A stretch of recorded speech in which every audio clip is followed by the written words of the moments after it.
പിണറായി വിജയന് എതിരെയായി രൂക്ഷ വിമർശനം ഇറക്കിക്കൊണ്ട് Parassala area secretary advocate Ajayakumar രംഗത്ത് വന്നിരിക്കുന്നു. ഈ അജയകുമാറിനെ കുറിച്ച് ഇപ്പോൾ ഈ വിമർശനം പറയുമ്പോൾ ഒരു കാര്യം ഓർമ്മ വരുന്നത്, ഇതേ അജയകുമാർ തന്നെ ആയിരുന്നു പിണറായി വിജയനെ സ്തുതി പാടിയ ഒരു കാരണഭൂതൻ എന്ന ഒരു പാട്ടുണ്ടല്ലോ. ആ പാട്ടിൻ്റെ സമയത്ത് അത് പൊക്കിപ്പിടിച്ച് അതിൻ്റെ കൺവീനറായി നടന്നിരുന്നതും എന്ന വലിയൊരു വിരോധാഭാസം നമുക്ക് കാണാൻ സാധിക്കും. എന്തു തന്നെയായാലും ജനങ്ങളുടെ വികാരം പുറത്തു വന്നപ്പോൾ പ്രതികരിക്കേണ്ട രീതിയിൽ പ്രതികരിക്കണമെന്ന് തോന്നിയ പാറശാലയിലെ ഏരിയ സെക്രട്ടറിയാണ് അഡ്വക്കേറ്റ് അജയ്കുമാർ. പാറശാലയിൽ കൂടിയ പാർട്ടി തോൽവിയുടെ കേന്ദ്ര കമ്മിറ്റി നേതാക്കൾ പങ്കെടുത്ത യോഗത്തിലാണ് അജയ്കുമാർ ഇങ്ങനെ ശക്തമായ പ്രതിഷേധം പറഞ്ഞുകൊണ്ട് പ്രസംഗിച്ചത്. യോഗത്തിൽ കേന്ദ്ര കമ്മിറ്റി അംഗം കെ രാജീവ് പങ്കെടുത്തിരുന്നു. അദ്ദേഹം ഈ വാചകങ്ങൾ കേട്ട് ഒരക്ഷരം മുണ്ടാതെ അത് മുഴുവൻ കേട്ടിരുന്നു. അതാണ് ഇതിൻ്റെ ഏറ്റവും അത്ഭുതകരമായ അവസ്ഥ. അജയകുമാറിൻ്റെ വിമർശനം കേട്ടിട്ട് തുടർന്ന് പ്രസംഗിച്ച രാജീവ് എന്ന കേന്ദ്ര കമ്മിറ്റി അംഗം ഒരു തരത്തിലും അതിനെ പ്രതിരോധിക്കാനോ ഒന്നിനും തന്നെ നിന്നില്ല എന്നുള്ളതാണ് ഏറ്റവും അത്ഭുതം നിറഞ്ഞ സംഭവം.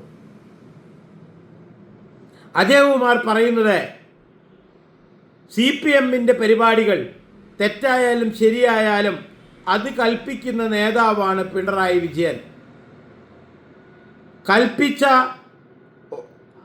ഓർഡറുകൾ നടപ്പാക്കുന്ന അടിമകളായി ഇനി CPMലെ അണികളെ കിട്ടില്ല എന്നാണ് തൻ്റെ ഇടത്തോടുകൂടി വിവരമുദിച്ച, ബുദ്ധി ഉദിച്ച, മനസ്സ് തുറന്ന ആ അഡ്വക്കേറ്റ് അജയകുമാർ ഉറക്കെ വിളിച്ചു പറഞ്ഞത്.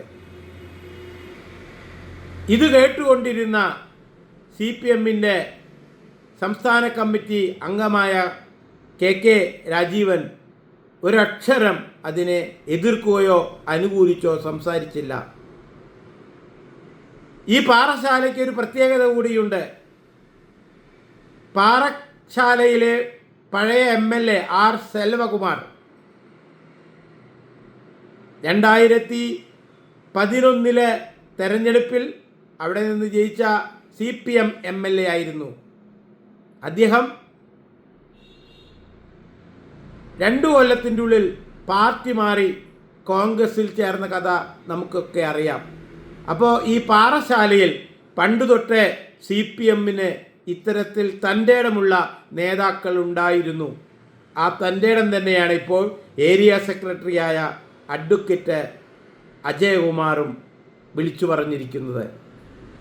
അജയകുമാർ പറയുകയാണ്, ജനങ്ങളുടെ വികാരത്തെ മാനിക്കണം.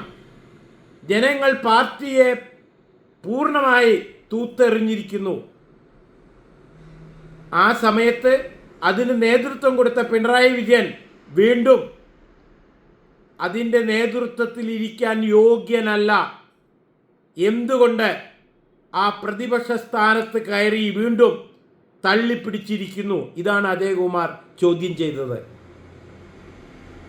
എത്രയും പെട്ടെന്ന് പ്രതിപക്ഷ സ്ഥാനം, നേതാവ് സ്ഥാനം രാജിവെക്കുക, പറ്റുമെങ്കിൽ MLA സ്ഥാനവും രാജിവെക്കാനാണ് അജയകുമാർ പറഞ്ഞിരിക്കുന്നത്. കേരളത്തിൽ ഏതാണ്ട് 200 ഏരിയ കമ്മിറ്റികളുണ്ടെന്നാണ് ഞാൻ മനസ്സിലാക്കുന്നത്. ഈ 200 ഏരിയ കമ്മിറ്റികൾ ഇതുപോലെ യോഗം ഇപ്പോൾ വെച്ചാൽ ഭൂരിഭാഗം ഏരിയ സെക്രട്ടറിമാരും ഈ തരത്തിലുള്ള അജയകുമാരന്മാരായി മാറും. അവരുടെ സംസാര രീതി എന്നതിന് യാതൊരു സംശയവുമില്ല.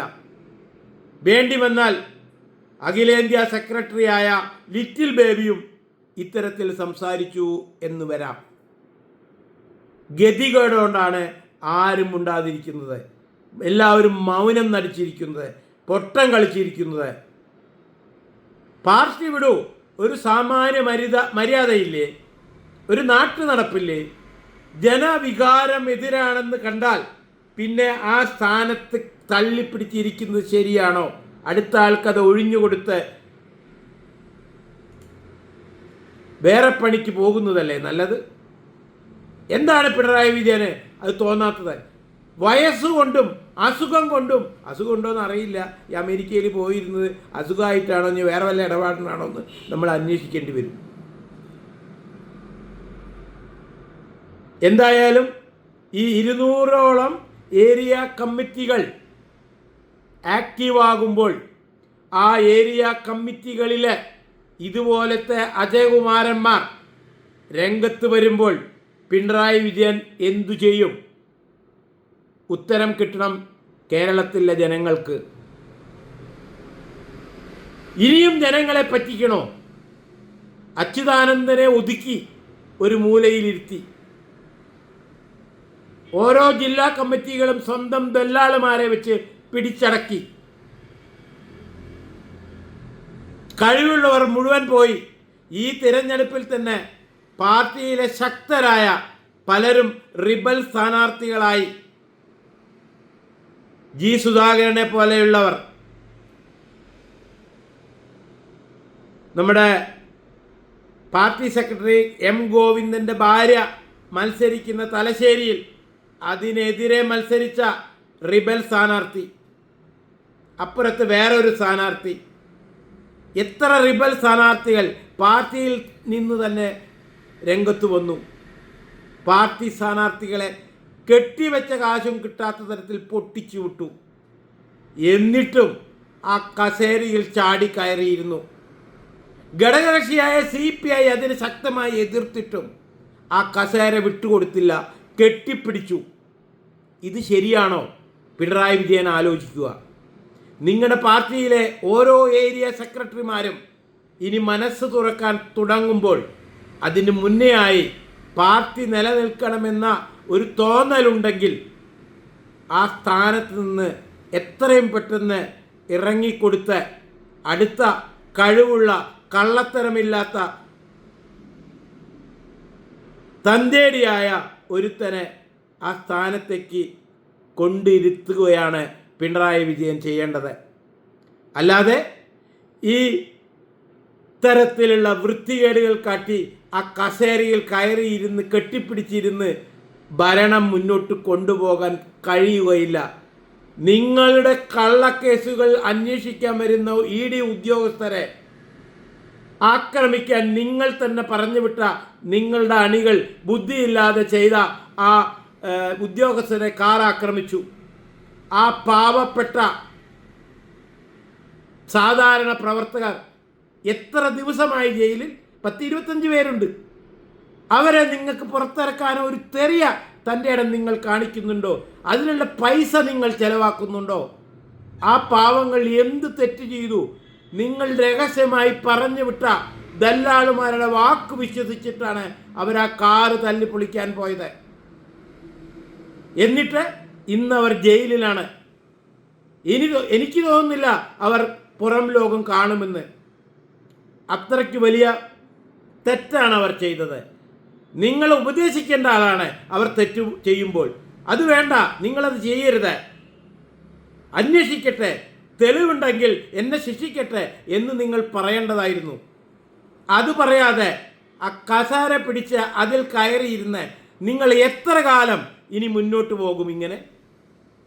പാറശാല ഏരിയ സെക്രട്ടറി പ്രതിഷേധിച്ചിട്ടുണ്ടെങ്കിൽ ഇനി കേരളത്തിലെ ഓരോ ഏരിയ സെക്രട്ടറിമാരും ഇതുപോലെ പ്രതിഷേധിക്കാൻ തുടങ്ങുകയാണ് എന്ന് ബഹുമാനപ്പെട്ട പ്രതിപക്ഷ നേതാവായ പിണറായി വിജയൻ ഓർത്തുകൊള്ളുക.